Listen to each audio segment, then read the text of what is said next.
Bem-vindos ao episódio 4 da nossa série O que é o Evangelho? Hoje a gente vai ver que a cruz não foi o fim da história, mas o caminho para a vitória. O nosso tema é Evangelho e Ressurreição. Para começar, eu quero jogar uma pergunta aqui, talvez um pouco desconfortável, mas que é a base de tudo. E se Jesus tivesse morrido e continuado morto? Sabe, se a história terminasse ali, no túmulo fechado, o que sobraria da nossa fé? Pois é, a própria Bíblia responde isso de um jeito bem direto. O apóstolo Paulo, ele não deixa nenhuma dúvida. Ele diz que sem a ressurreição, tudo desmorona. A pregação vira um discurso vazio e a fé, bom, a fé se torna inútil. Isso aqui não é um detalhe, sabe? É literalmente a viga que sustenta o prédio inteiro. É exatamente por isso que a ressurreição nunca foi um bônus na história. Não é tipo um final feliz que colocaram no roteiro depois. Desde o comecinho, ela sempre foi parte do núcleo daquele centro inegociável da mensagem dos apóstolos. A mensagem original deles, como Paulo resume lá em Coríntios 15, é tipo um combo, sabe? Inseparável. Primeiro, a morte pelos pecados. Segundo, o sepultamento, que prova que a morte foi real. E terceiro, a ressurreição, que prova que a morte foi devotada.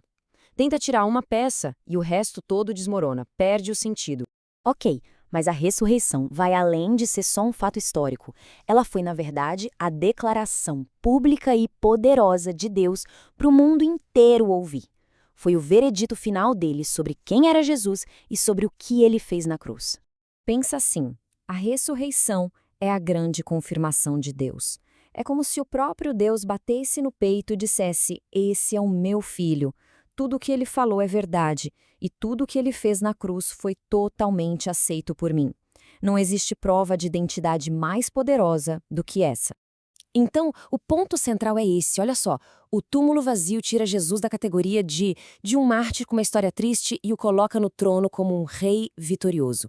O livro de Atos diz que Deus o fez Senhor e Cristo. A ressurreição é literalmente a coroação do rei que derrotou o maior de todos os inimigos, a morte.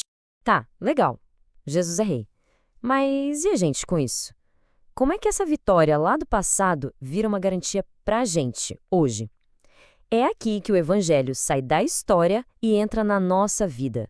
Olha, esse versículo aqui é uma daquelas chaves que abrem o entendimento de tudo, porque ele conecta a cruz e a ressurreição de um jeito perfeito. É simples. A morte dele pagou a nossa dívida. A ressurreição dele é a prova de que o pagamento foi aceito. Eu gosto muito de uma analogia. A ressurreição é o recibo de Deus. É o comprovante de pagamento, sabe? A prova de que a transação foi aceita e concluída com sucesso. Se Jesus continuasse morto, a dívida ainda estaria lá, o pecado teria vencido.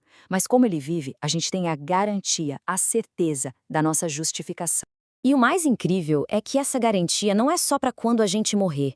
Ela libera um poder que cria uma realidade totalmente nova, agora, no presente. A ressurreição não fala só sobre o que acontece depois da morte, mas sobre como a gente vive a partir de hoje. A esperança que nasce da ressurreição não é um tomara que dê certo. A Bíblia chama de viva esperança. E o que isso quer dizer? Quer dizer que ela tem poder, ela é ativa, ela pulsa e nos dá força para viver de um jeito novo aqui e agora. Porque a gente está conectado ao mesmo poder que venceu a morte. Agora, para a gente entender bem essa esperança, a gente precisa alinhar umas ideias que às vezes ficam meio tortas por aí. Muita gente, por exemplo, acha que a ressurreição é só um símbolo bonito, uma metáfora para recomeçar. Mas a verdade da Bíblia é outra. Foi um fato histórico, corporal, com testemunhas. Outra confusão bem comum é misturar ressurreição com reencarnação. São coisas totalmente diferentes. A verdade da Bíblia é única. Não é uma alma pulando para outro corpo. É o mesmo corpo, só que agora glorificado e imortal, e o túmulo ficou vazio. A vitória foi física, de verdade. Então, vamos fechar esse ponto. A ressurreição não é só o final feliz de uma história. Ela é o ponto de virada da história da humanidade. É o evento que redefine o passado e dá forma a todo o futuro. É a vitória que muda absolutamente tudo. No fim das contas, a mensagem do Evangelho, a nossa esperança, tudo se resume a duas palavras. E isso não é uma lembrança de algo que aconteceu. É uma realidade que pulsa agora. Cristo vive. E é porque ele vive que cada promessa do Evangelho é real e garantida. E isso nos leva direto para a próxima pergunta fundamental. Ok, se Cristo ressuscitou para nossa justificação, como é que essa vitória se torna a nossa vitória, legalmente, diante de Deus? No episódio 5, vamos entender exatamente isso. O tema será justificação pela fé.